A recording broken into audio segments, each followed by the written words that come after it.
Fair, spoiler-free reviews of the newest films. Vaughn on Movies.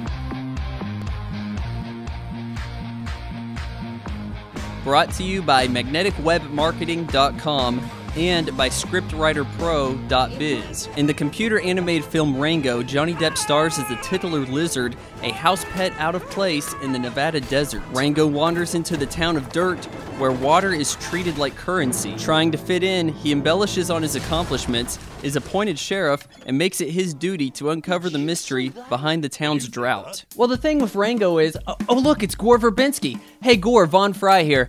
Big fan, but you know what? I'm not that impressed with Rango. The world's toughest movie critic. Let's just get this out of the way. The animation is so winning. And big props to Paramount and Nickelodeon for not jacking our wallets with the pricing of 3D gimmickry. Like all the great CGI adventures for kids, they find a way to get the parents involved. Unfortunately, it seems like all the jokes are for the parents. Little Johnny's not going to be traumatized to see the Fear and Loathing Johnny Depp, but the parents are going to think that's interesting. Okay, there is some slapstick for the kiddies, but it's not that often. The whole plot is a little strange. I know that water's scarce in the desert, but are kids going to be that interested by this? There's also some off-the-deep-end existential moments that kids are just going to not get at all. But are they going to care? Probably not. They're going to be like, hey, there's a lizard, there's a turtle, I'm entertained. There's also some weird stuff I have to gripe about. At one point, Rango and his posse are going through some caverns. There's a giant eye that spies on him. Nothing comes of this. There's also a moment where Rango's posse rounds up the bad guys,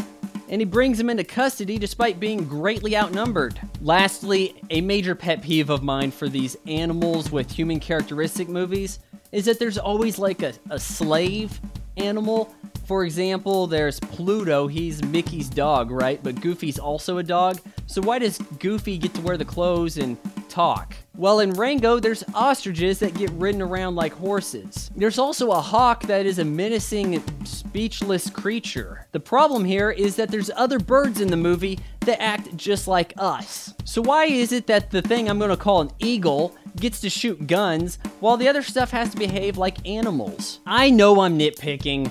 For the most part, you're going to enjoy Rango, and so will your child. I give Rango 3 out of 4 stars. See you guys next time.